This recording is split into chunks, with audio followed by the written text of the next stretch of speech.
Welcome back to Crucial Con, 5 o'clock spotlight on Brian Miller, his work and his career. This will be headed up by the one and only marketing guru, Jimmy Coffin. But before we do that, Brian Pulido, myself, publisher of Coffin Comics, wants to make an announcement. And here is the announcement. This announcement will then be posted, the details of which, here we go. Coffin Comics call for entries, global talent search. La Muerta, Hell Witch, oh my. What we're doing is a Coffin Comics global cosplay search. Attention all cosplayers, do you want to see your Lady Death, Hell Witch, or La Muerta cosplay as a comic book cover, pin-up, or page in an art book? Then here is your chance. Coffin Comics is conducting a global talent search for the finest cosplay featuring art characters, Lady Death, Hell Witch, and La Muerta. Details in graphics.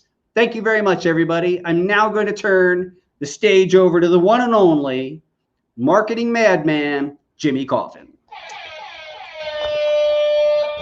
Wow. Thank you, Brian Pulido. That was an amazing announcement for all the cosplayers out there and for us fans to see if all the cosplayers do their thing. So that's going to be amazing. So go to coffincomics.com. Right now, it should have posted on there with all the details, but it's also on Facebook. It's should be posted out there as well. But without further ado, let me add this little banner here for the one and only Brian Miller. Whoa, this is insane! It's Brian Miller! Yeah! Hey, how's it going, Jimmy? It's doing great. Whoa, you're just the electricity and excitement here at Coffin is wild for the hellfire and lightning is coming down. Awesome. How you been, man? Good, good. Very excited to see what you guys are doing. You know, there's so many of these conventions are canceled this year, and I'm glad to see Coffin doing like their own online con. It's awesome. Yes, and this one is crucial because it has Brian's dropping crucial information this whole weekend. Just like he just did right now with that cosplay. What do you think about that with the cosplay? That's amazing. Like, I can't imagine what an opportunity that must be, whether you're a seasoned cosplayer or up-and-coming cosplayer, to be able to be associated with Lady Death and Coffin Comics is amazing. Oh, yeah. Chance of a lifetime. So, folks, take advantage of that. But, okay, now that the dust is settled with Brian's big announcement, let's talk about you. Oh, let's talk about me.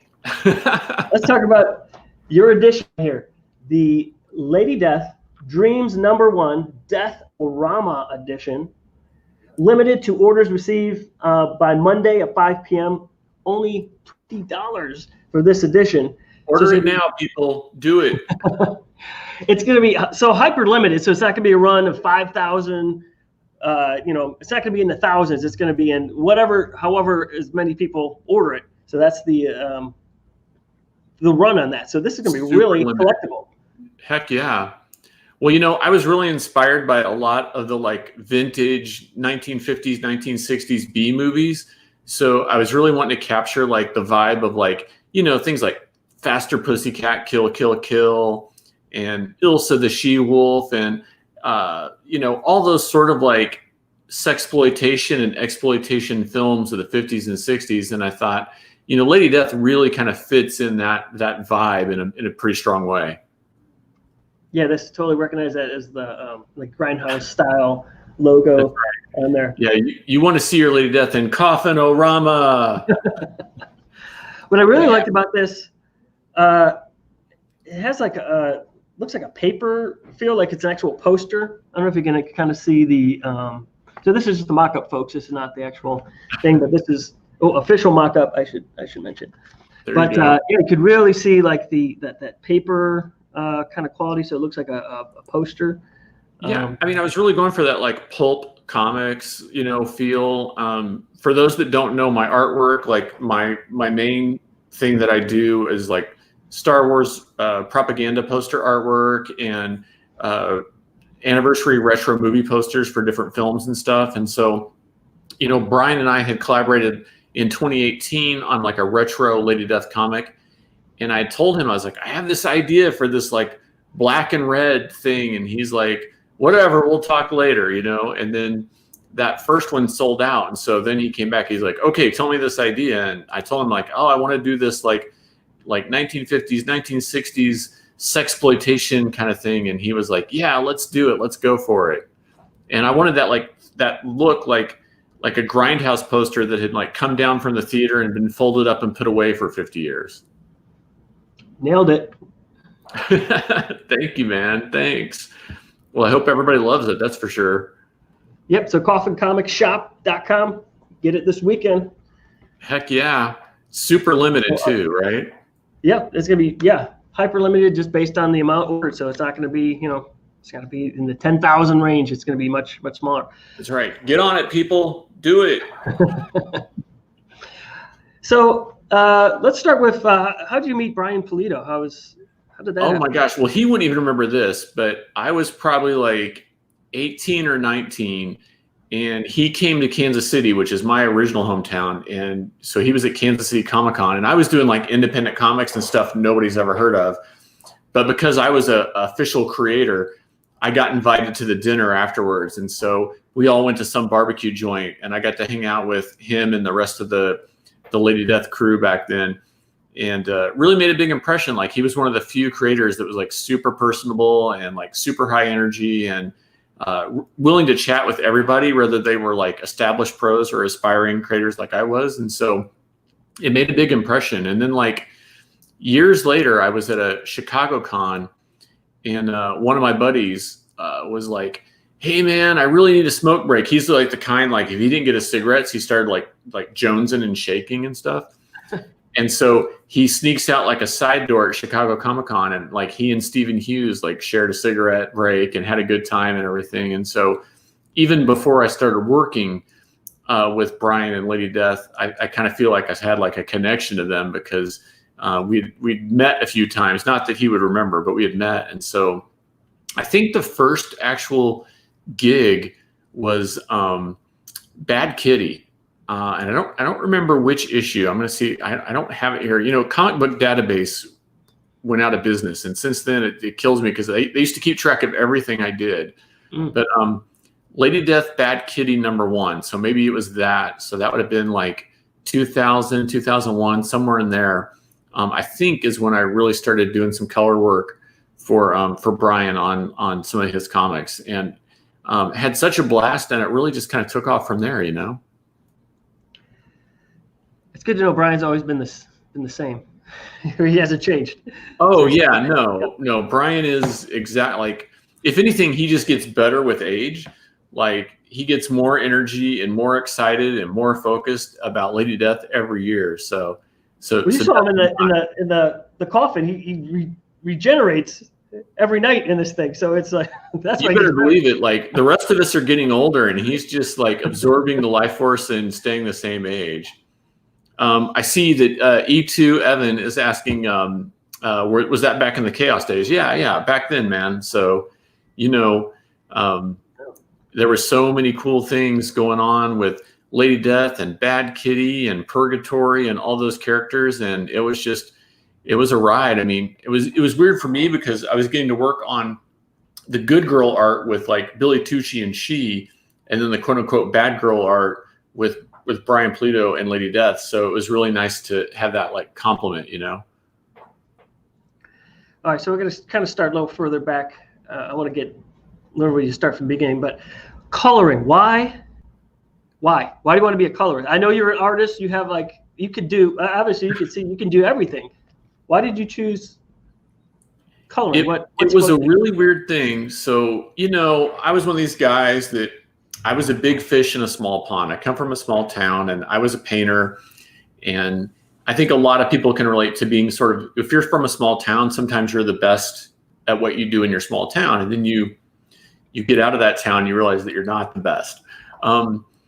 But I had met up with this, I thought I was going to be a painter and live in France and live on wine and bread and cheese and all that stuff, right? Fine artist. And then I ran into this guy who was drawing these comic books, and he was a great artist. And so I just started doing like watercolor paintings on his art, like coloring, and then airbrush, and then Photoshop, doing some digital stuff, kind of taught myself Photoshop as I went along. And he and I produced a couple of comics together, he and I and a few other people. And so we were making some independent comics. And he drugged me to my first Star Trek convention. He drugged me to my first Comic-Con. So really without him, I would probably not do any of this stuff. But as happens in life, he settled down and got married and had kids, and he got a quote unquote grown up job and stopped making comics. And I kept going to the Comic-Cons, and I had people say, "Ooh, I like that. Will you color my cover, or will you color my trading card, or whatever it was?" And you got to remember back then, like anybody who could do anything in Photoshop, it was a really rare skill. So I just kind of was in the right place at the right time. And so in 1998, I went to my first San Diego Comic-Con. I had a client that took me out there, and that's a whole nother story, but they were some like high rollers from New York. And like can you imagine being at San Diego Comic-Con and walking up to the booth that right across from Marvel was Peter Laird and I'm blanking. The Ninja Turtle guys though, Peter Laird and sorry guys, it's been a long day, but the creators of Ninja Turtles had a booth right across from Marvel. And this guy just walks up and just starts peeling $100 bills into someone's hand until they tell him, "This is your booth now." So these are the kind of high roller guys. And so I got to go out to San Diego with them, and I showed my color portfolio around, and it got every kind of response you can imagine, good and bad, from older pros being like, "This digital color thing is a fad and it will pass. It'll never catch on," like that kind of thing. Mm-hmm. To other people saying, "Wow, this is amazing."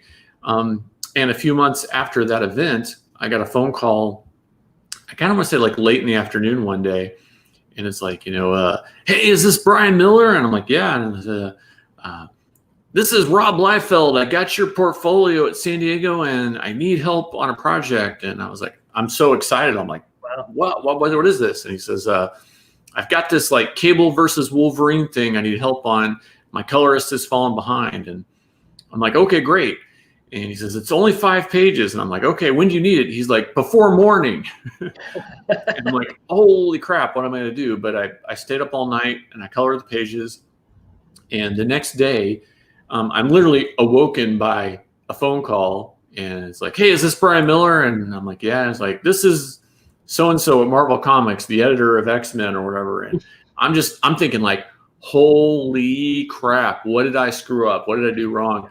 And they're like, "And you did pages, whatever it was, 11, 12, 13, 14, and 15. And I'm like, "Yes." And they're like, "We love this. We want you to do more." So the weird thing about my career in hi-fi is it looks like an overnight success. It looks like the first gig I ever did was Cable. And then like a month later, I'm on X-Men, I'm on Wolverine, I'm on, all this stuff. But the truth is there was like 5 years of me working on stuff you've never heard of and will never hear of to get there.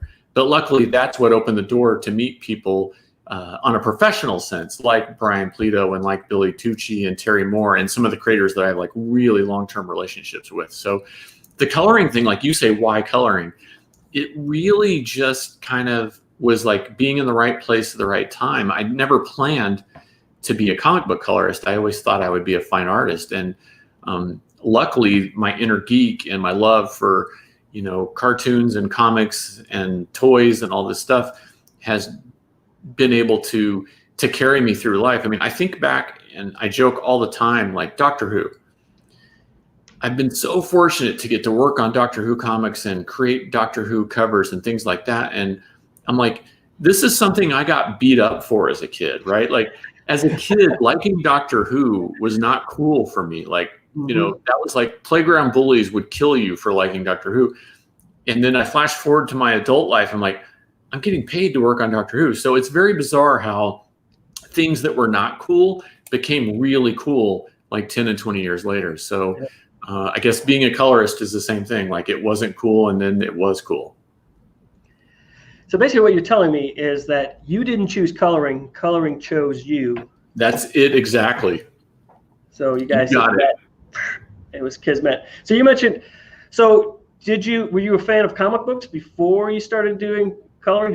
What was the very first comic book you read? I was a fan of comics, and I grew up in, I don't want to say a poor house because that's not fair, but lower middle class family. We didn't have a lot of money, so any toys or comics or anything I had were things that we would find at like garage sales or yard sales. And so I would buy boxes of comics for $1 here or $1 there. So most of them were 10 or 20 years old when I got them, but I didn't know. I was a little kid, and so I kind of grew up on Neil Adams and all like his version of Batman and like Booster Gold, and all these sort of like 70s and 80s comics.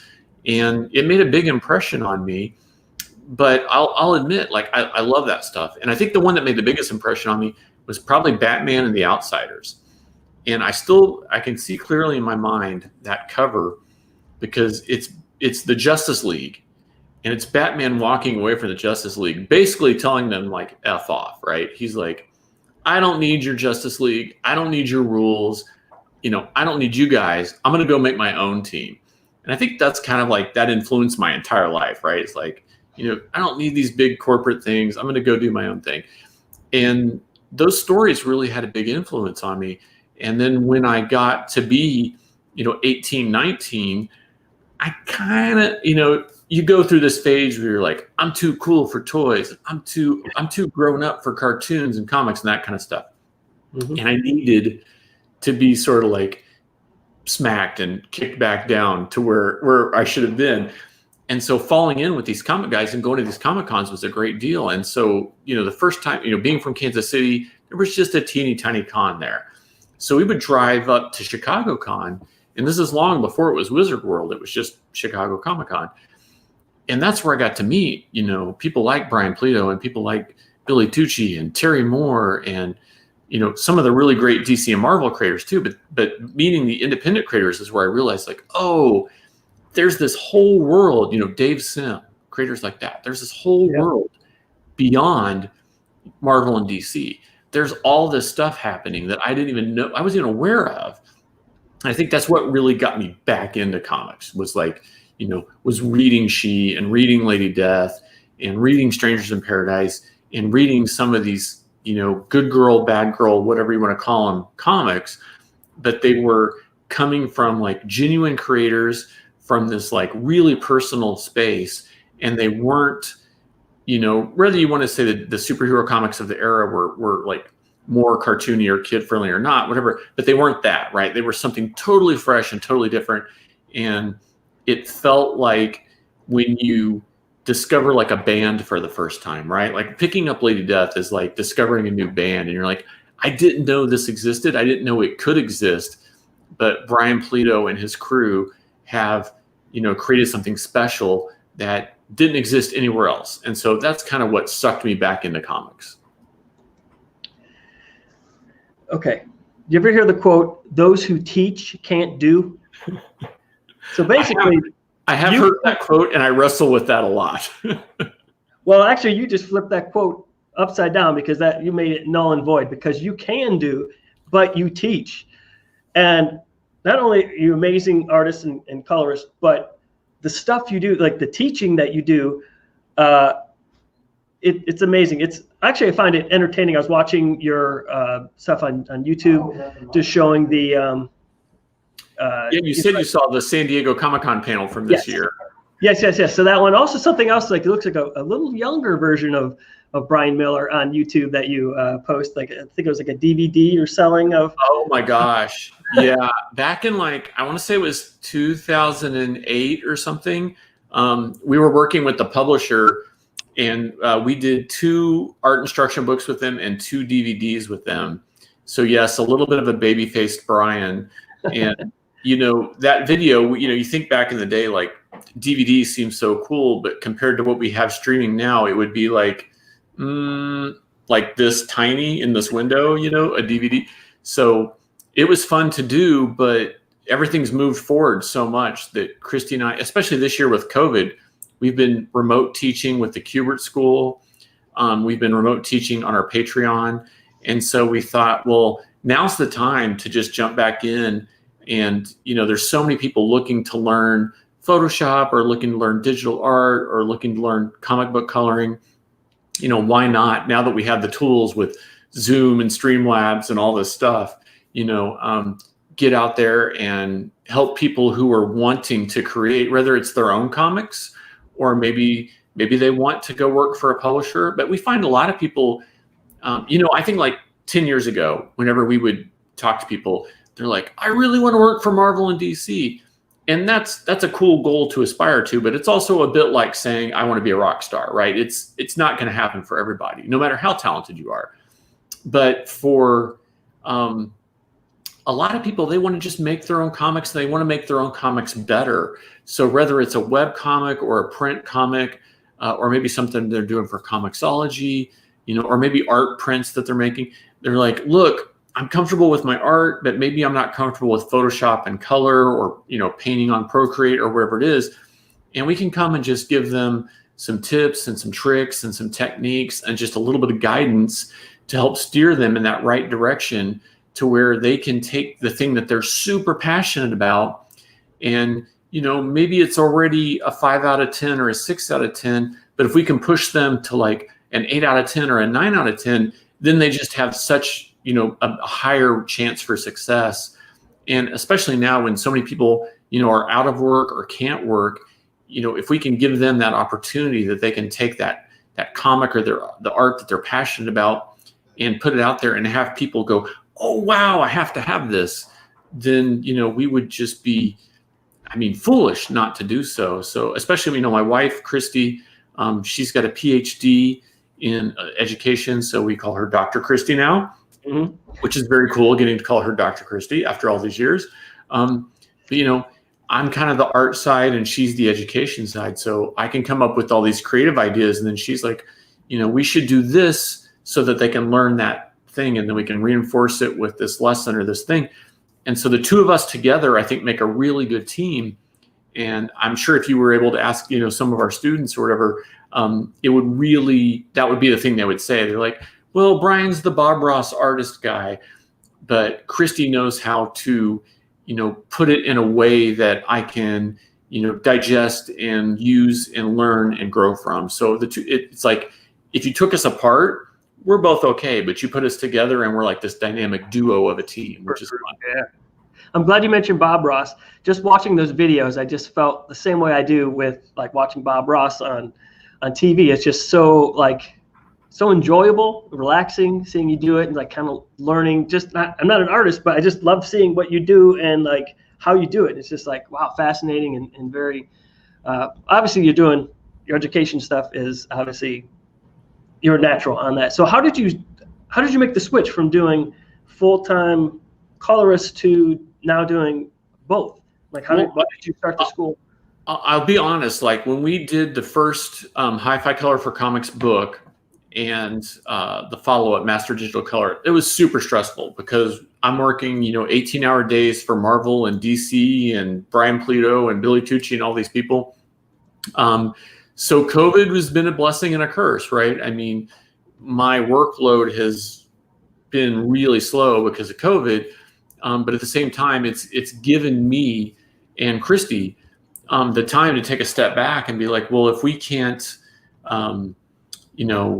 we can't wait around for these publishers to go back into top gear. So we need to go out and just work one-on-one with the fans and the followers and the aspiring creators. And so we've been able to start teaching classes through the Kubert School, and that's been very rewarding. The Kubert School is obviously really, really respected.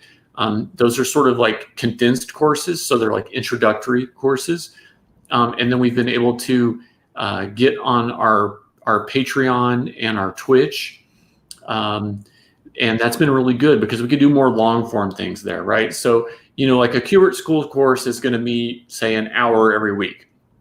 And that's fantastic. But if you want more, you can jump on our Twitch channel or jump on our Patreon and, you can go for a 1 hour, a 2 hour, a 3 hour, like a deep dive, or go back in the archives and go, hey, I want to learn about this. I want to learn about color for storytelling. I want to learn about, rendering light and shadow, and just go do those deep dives into those topics. And I think that's where the long-term benefit comes for creators, is that especially like Patreon, you get access to our entire library. So, you can start out with just the things you're interested in, but then as your skills grow and as you're comfortable, or you get more comfortable with Photoshop and with, Procreate and other software, you can go, oh, now I want to learn this. Now I want to pick out this thing. Now I want to, pick Brian's brain about this. And so it gives us like a one-on-one connection that we never had before, which is really, really cool and special. And I see a couple people asking questions. So I'll say that, let's do this. Post your links. Yeah, I'm going to post your links afterwards. And if you want to also post your links so they could see where to get that schooling. Yeah, so like Let's Do This and Danon and Evan, I recognize you guys as regulars on our Twitch and on our Patreon. Thank you guys for coming and hanging out tonight. And as Jimmy said, we're going to put links to everything in the videos, so you'll be able to check it all out. You also have 7 books that you wrote, instructional books on? Oh my gosh, I have never counted it up, but yeah, that's probably about right. Because we've done a couple for iPad and a couple for Photoshop, and yeah, so it's probably close to 7. So plus that huge library of stuff that you do on the Twitch and Patreon. Yeah, we're doing so many videos right now, and I think that's been such a freeing thing. Like if you had asked me a year ago, hey, Brian, we want you to sit down 3 days a week and dedicate an hour or 2 of your time to just demonstrating what you do, whether it's art or color or painting or, whatever it is, right? Because I'm trying to do it all. I'd have been like, I don't have time for that. That's crazy, But now with COVID, the workload is a little bit less. So I can spend that time, and I got to say, it's been really rewarding. Like, there used to be fans that I would see only at Comic-Cons. And now to be able to see certain fans and followers and interact with them, 2 or 3 times a week online, it's kind of special. And it's something I didn't know existed until now. So as much as everything about 2020 sucks, I think in some ways it's forced us to connect with people on a level that we weren't able to before. So it's not good, but it's definitely given us some new opportunities. Yeah, but you're making the lemonade out of the lemons that we got. That's right, exactly. Yeah, because if you go to the cons, you only meet folks every so often, but now, you're building a much deeper relationship with them. So like actually true friendships with your. It's true. It really is true friendships. I mean, I think about some people that I'm seeing 2 or 3 times a week right now online that I maybe would have seen once or twice a year before. And now not only do I just know their name or I know what art they like, is like I know what's going on with their pets and their family and, everything, the TV shows they're watching and everything else. And so it really has become like real friendships. And I think, whether it's Coffin Comics or Brian Miller or, whatever your favorite creator in fandom is like, there's just an opportunity to connect with people that didn't exist before. Oh, for sure. So you mentioned your wife, wonderful wife, Kristy. She's a doc. I thought I read she was an archaeologist. Yeah. So Kristy has a bunch of degrees. But yeah, her main thing is she's an archaeologist. So we travel the world. Her specialty is Middle Eastern archaeology, and specifically the frankincense trade. So those of you who know your Bible, know of gold and frankincense and myrrh. It's exactly that. So her specialty is the frankincense tree and the frankincense trade. So, we're in places like Egypt and the Middle East, looking for different digs and different signs of the frankincense trade. And then she did recently get her PhD in education, and she is amazing. So she's overseeing a whole group of instructors now. And whenever I have ideas of like, how can I help people learn this concept about light and shadow or about color, about this, she's like, oh, we'll do this and we'll do that and we'll do the other thing. And then we do it and it works. So for me as an artist who I'm very secure in my creativity, but I'm less secure in like the teaching thing, it's really nice to have her there to guide the narrative for that. And especially those people who've seen our Twitch streams or our videos where we're together, when I'm focused on coloring or drawing or whatever it is, I can get quiet sometimes. I mean, Jimmy called me Bob Ross, and that's it. It's a joke that's gone around a little bit, because if I'm really focused, I get quiet, where I can have Kristy there to sort of narrate and talk about what's going on. So we're sort of like tag teaming in that sense, and it makes for, well, it's better for the viewer, because they're not having to sit there and wonder what's going on. They've got Kristy to guide them and steer them, and then I can jump in when needed. So does the archaeology influence your art at all? Does it play anywhere? Has it, like, I know the travel might, or is anything else about Definitely. That? I'm really influenced by all things vintage. So whether it's tiki art or vintage travel, or even things like space exploration stuff, but like NASA circa 1950s and 60s and stuff, like all this vintage stuff inspired me. Well, as you can see from the new Lady Death cover, clearly I'm a vintage guy. So I do create a lot of like vintage style travel artwork, and some of that is based on our real life travels. And so that's been fun, because, we have people who want to collect that. Sometimes they'll pick up a piece here, a piece there. And then on our Patreon, we do have a level where people can receive a new art print in the mail every month. And sometimes it's travel art, and sometimes it's other stuff. So yeah, it definitely affects me. And one of the things I like about travel is you experience other cultures, you experience other food, you experience other shopping, which doesn't seem like it should be that crazy, but sometimes it really is, right? I mean, go to your grocery store and look at the cereal aisle, and then imagine what the cereal aisle is in the Middle East or in China or something, right? It's not the same. So all those experiences definitely flavor and influence my artwork. Oh, hell yeah. Okay, here's something else that surprised me too, from what you guys talking about, or researching you guys. I didn't realize you had 35, I don't know if they're all contractors, but like work with 35 employees for. So yeah, depending on, I mean, obviously this year's a little slow, but like on a normal year, yeah, Hi-Fi would have between 30 and 40 people that we work with. So a lot of those are flatters. Anyone who knows coloring knows flatting is like a big part of it. And then I have, again, depending on the year, between like 5 and 10 colorists that I work with every day. So, one of the reasons I used the name Hi-Fi was I never wanted to put my own name on a comic where I didn't touch every page. Well, I mean, I still touch every page, but where I didn't color every page. And so I know colorists who do that, and that's fine. That's kind of the industry standard, but I just didn't want to do that. And I respect people like Walt Disney and Apple and other companies where, or even like Industrial Light and Magic is a perfect example, right? We know there's not one person making all the special effects. So they stand behind their corporate name. And I kind of feel like that's how coloring is for some comics. And when I got in, especially, the computers were slower, and there was, there was mostly color studios. There wasn't individual colorists. So what I like to do is art direct everything. So I color a portion of the pages. Some of the pages I'm art directing with other colorists. And then I go and I make all the color separations. And so as a team, we can make deadlines that are impossible for one person to make on their own. And that's kind of part of our story of success, is that as much as I would prefer to work on comics that have the really long deadlines, and I can sit and take my time and noodle on all the pages and make them all perfect, the reality is a lot of comics get made in a rush. And the publisher says, look, we have to go to print on Friday, and if we don't, it affects our bottom line. It affects all the people that work for the printing company. It affects all the people that work in distribution, and it affects the comic shops, the retailers.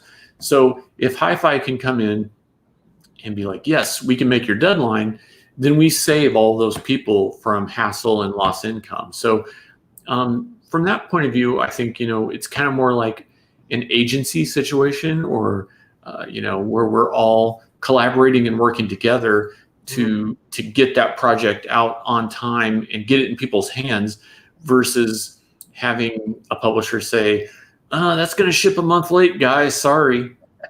So it works out. Oh, that's incredible. Hey, so earlier you pulled up some artwork from your computer. Can we pull that up and take a look at some of the? I can do that. Do you want me to show you the examples first, and then we'll go into some of that like coloring demo stuff? Yeah, let's do some examples. Okay, I can do that. Let me get those up here, and I will share it right now. Hopefully.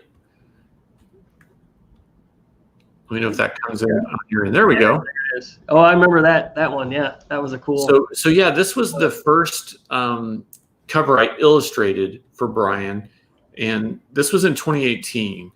And he had seen some sort of like retro. I had done some stuff that was like very 1970s. And he had seen that and mentioned me to Connie. He's like, "Ooh, we could do something Lady Death with that." And so he and I collaborated and came up with this. And I went through a couple of variations. But he can tell me if I'm wrong. But I think that this sold out in like one day at Phoenix Con in 2018. So Yep. that was, and I think even myself, I think I only have one copy. Like it was that hot. People are coming to my table all day. Like, "Will you sign this? Will you sign this?" So, even though my style is very retro and not like the typical comic book style, it was nice to know that there was an audience for this. Yeah, and those colors were just like, they popped so much off that, when. Yeah, we were almost going for like that sort of like black light poster kind of look, Yep. Yeah, definitely that kind of thing. So this was fun.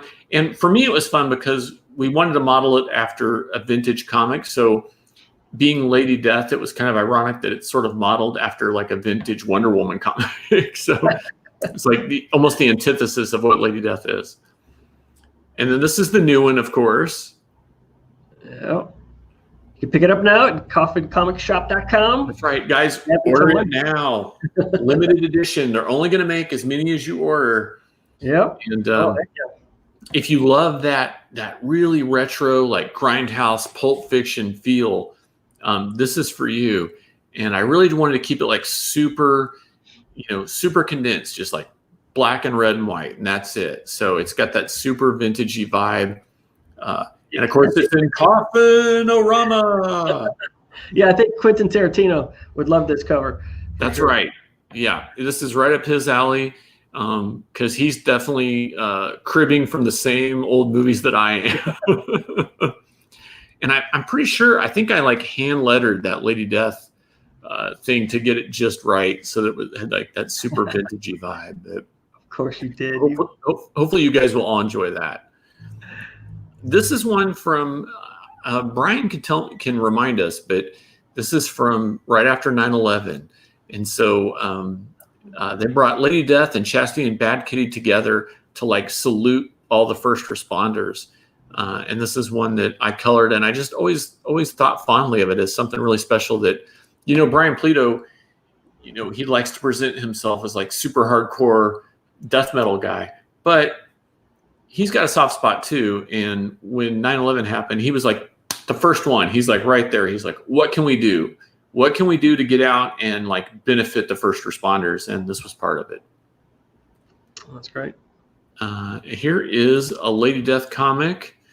Oh, the Alive. So what does this say? 2001. So this is one of the earlier things that I did. And like any artist, you grow and you think, oh, I would do this different today. But it's nice to look back and see how it was. You see everything you did wrong. Right. But I don't even remember now, but I know Lady Death went through this phase where she had like the human skin and the blonde hair and stuff. So it's been so long, I don't remember the details of that story. But there you go. Back in the day. This was a fun one. This had glow-in-the-dark ink on the final version. So the cool thing was you could charge this comic up under a light, and then you could turn all the lights off, and like all the pumpkin faces and her eyes and the hand and stuff would glow in the dark, which is really cool. I've never seen that cover. Wow. Yeah. I don't. Do we have the year on this one? Nah, I don't see it. But again, probably 2001, 2002, somewhere in there. Here we go. Goddess Returns. Man, I had so much fun with this one. And this is kind of interesting that whatever website I pulled this off of, it's one that I signed. Can you see that at the bottom there? Oh, yeah. High five. I don't even know, but that's what I found. But yeah, this was a cool one. So we've got Lady Death. This was kind of when the Lara Croft Tomb Raider stuff was really popular. Mm-hmm. A little bit more of that like action adventure vibe going on. And so that was a fun one. Yeah, I like how it's really shiny on there when the. This is new, and I think we're going to look at that in a minute. So I'll skip past that one. But I think this might have been, if not the first, one of the first things I did for Brian Pulido. Oh. So this is Lady Death, Bad Kitty #1. Big guns, big swords, lots of action. So what's one thing you do different now that you've been doing it for a long time? What would you do? Like one thing that you change? One thing? Wow, man, there's so much stuff I would do different. But I think that Bad Kitty and Lady Death's hair color are too similar, and you can't really tell where Lady Death's hair ends and Bad Kitty's begins. So I would definitely work a lot harder to make them more distinctive. That would be one thing of maybe 100 that I would do different. But again, this is what, 2001, so that's like almost 20 years ago. So long time.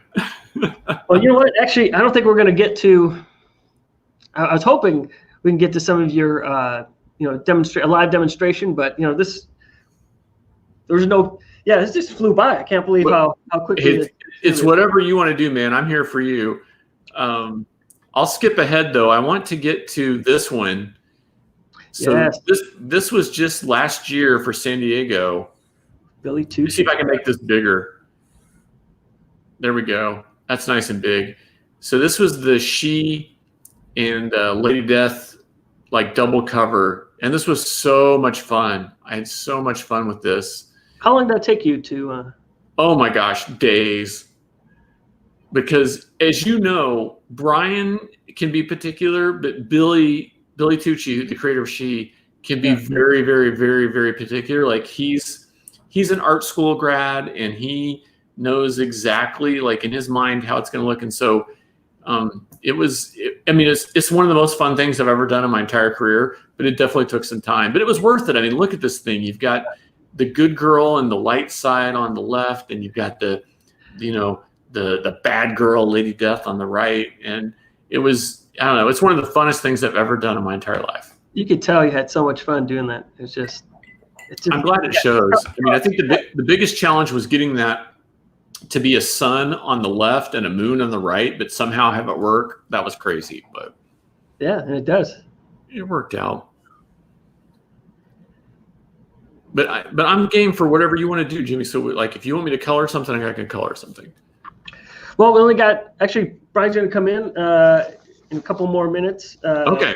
Going to do an announcement. So the show is going to be taken over by Brian Pulido. So no worries. Well, other things we can show, or if we want to answer people's questions, we can do that. Yeah. Let's see if we have any questions here. Or anything last words you want to. I see Haley says that cover, I love it. The colors are incredible. Thank you so much, Haley. Appreciate that. Yeah. And Let's Do This says, any way to get this particular variant? I think it was a San Diego 2019 exclusive. So yeah, that one sold out. It was two separate books that you put them together and you create exactly. That. Yeah. So two. I don't know if we have the print available still, but yeah, that was so cool. And like our booth was right across, so folks could get Billy to sign it, and then Brian would sign the Lady Death one, and then we'd come together and put that together. Heck yeah. So yeah, unless Coffin happens to have some extras, it looks like eBay maybe your only bet. Unfortunately, yeah, gotta find out eBay. But you guys, if you're looking to make a purchase, now's when we're supposed to remind you, you got to go get the Coffin-orama. You got to do it. Yeah, the amazing Brian Miller original Coffin-orama. You got to go get that. And in real form. That's right. And apparently in the real version, there's a comic book inside too. Yeah, this is just the mock-up, folks. Just the mock-up. All right, great. Any last words? I see we got the Coffin crew standing by, ready to take back the show. But Brian, it's been such a blast. Thank you so much. I feel like we could talk for hours on this. I'd love to hear everything you have to say. So obviously that's why you have your Patreon and you have everything else going on, so folks can just get all the information, all that great knowledge. Exactly. So, hey, I recognize a lot of locals in the chat, so I just want to say, hey, Monique, Let's Do This, Evan, Billy Tucci, all you guys, Monique, all you guys that are coming out really appreciate you guys coming out tonight and supporting us here with Coffin Comics. And I want to remind you guys all to stay on target, right? Stay on target, support Coffin Comics, and we'll definitely see you guys next time. Awesome. All right. Thank you so much, Brian. And looks like we got the crew ready to go. Good. The crew's coming in. What's up, Brian? How you doing? There's Polito. The Coffin Cauldron. The Coffin Cauldron. The Coffin Cauldron. Well, it's time. It's time. Coffin Cauldron. Coffin Cauldron. Hi, Brian. Hi, Brandy. Can we see? Can everybody see everything? Let's get that cauldron way up there. We'll go live. All right. Awesome. All right, Brian. Good to see you guys. Thanks so much. Thanks for everything, Brian Miller. Look forward to catching up with you soon. Thank you. Likewise, man. We love the Death-O-Rama edition. That's right. Coffin-O-Rama. Order it. Yeah, order it today. That's right, Brian. Peace out. Here we are, everybody. We're towards the end of day 1 of Crucial Con. I hope you had a great time. Got a lot more shenanigans coming up for you. Mañana. Check out coffincomics.com for a schedule. Now we're at that point where we're going to do the Coffin Cauldron, Coffin Cauldron, Coffin Cauldron. And here's the premise. See if we get that in the shot somehow or another. The cauldron. So what we're doing is the premise here is everyone who placed an order today has been placed inside. It's been ridiculous. And we're going to pick out a name, maybe 2, I don't know. And then what would people be eligible to get? Julian the Hooligan? Well, one of the items is a nice holographic La Muerta winner edition. Do you want to do that one now? Let's do it now. What the All right, we're going to do that one now. Here we go. So I'll be your Vanna White. Vanna White. Nick will be Vanna. Oh, Hold there it. you go. And now Julian the Hooligan is going to pick the number. All right. Let's go with Wesley Hoover. Wesley Hoover. Wesley Hoover. Wesley Hoover. There you go. Thank you. Wesley Hoover. Look what you got, Wesley. Thank you so much for ordering for Crucial Con. Nice. Brandy Sparkle, should we do another? Yes, do it, do it. Let's do another one. So, Julian the Hooligan, what would we be playing for? Well, I only found a couple of these, but how about an Al Rio signed Purgatory? Wow, Al Rio signed Purgatory print. Classic. Speak of a classic. Rest in peace. Forever super rad Al Rio. Beautiful. And here we are. It's the holiday season too. All right. You know, we and got it's even that. more celebration. Oh, that's beautiful. So we're gonna have Brandy be Vanna White on this one. Oh. Dun, dun, dun. And Julian the Hooligan's gonna pick. Let's go for. Here we go. Chris Lupp. L-U-P-P. Chris Lupp. Chris Lupp. Chris Love, Chris Love, Chris Love. Thank you, Christian. I will take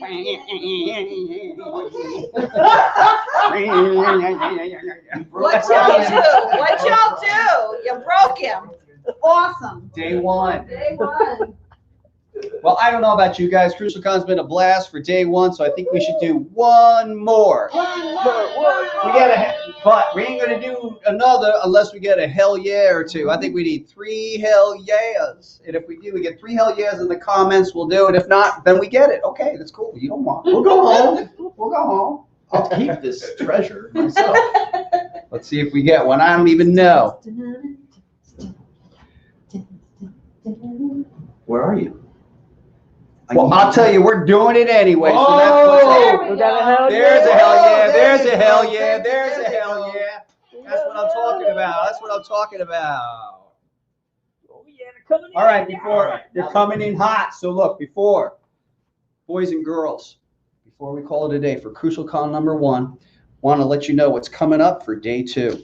So starting at 1 o'clock, we're going to have Julian the Hooligan, Coffin Comics archivist, is going to be opening up. Sorry. Sorry, dude, jazz hands. Dude, everyone's got that, whatever. It's okay. We're an arts company. However you feel is how you feel. Today I feel round and fluffy. So Julian the Hooligan will actually be opening up as well at 1 o'clock. Then we got, very nice. Then we got coming up at 1 p.m., the Coffin Comics publishing plan. Yours truly, Brian Pulido, are going to reveal to you the plan for 2021. And I ain't playing. Coffin ain't playing. Here we go. 2 o'clock. Be here for Executive Replicas, the makers of our action figures. Get an update on what the heck's going on. Nice. Then 3 p.m. Again, this is all Pacific Daylight Time. Quarantine Studios, updates on the Lady Death Seductress statue and who knows what else. Then 4 o'clock, spotlight on Rosanna cosplayer as Lady Death. 5 p.m. spotlight panel on the one and only hardest working man in comics, Ryan Kincaid. And then again, announcements throughout the day and the Coffin Cauldron. So without further ado, let's pick one more cauldron. And so what are we doing? This one is a nice little package. I got some old chromium cards. I got one of the setup cards right there, some stickers, Right there. and a whole bunch of really old, fun, classic stuff. What's this system? Yeah, Tucci set, There you go. Gallery set. We Let's got get a real bunch of about old this. David school. Mack. Yep. That's Derek Gross. Hughes. Oh, wow. One of those Ooh. coming in Autograph May. cards. Oh, cute little Smiley. old smiley. Oh, wow. This is some like golden oldie stuff. Look at that. The old club. Wow. Brian Pulido. Yep. Some fun old golden oldie stuff from the first era of my creativity. So without further ado, we'll have Julian pick, then we'll have Nick G announce. So here we go. Here's your pick. Final one of the day, day one, Crucial Con. Matthew Davis. Okay, we tried. We tried. We tried. Matthew, who's that? Matthew Davis? Matthew Davis. Matthew Davis, yo! Yo, Matthew Davis. Fantastic, everybody. Well, here we are, Crucial Con, end of day one. Is there anything you need to say, Nick G? Excellent. You're in headlights, yes. Julian the Hooligan. Hey, everybody, thank you very much for joining us. We got a lot of fun stuff planned the next 2 days. Join us again tomorrow. Brady Sparkles. I'll see y'all tomorrow. Jimmy Coffin. I'm super excited, folks. This has been a great day, fun day, great interview with Brian Miller. We got so much more interviews coming up all weekend. It's going to be insane. This is crucial. The information you're going to get is crucial. You're going to love it. Hopefully, you're going to love it as much as we do. So thank you so much for playing along. Love you guys. Hell yeah, man. There's nothing more to add. That Jimmy Coffin's AMP. You guys have been great. We've been the Coffin Crew. See you tomorrow at 1 p.m. Pacific Daylight Time.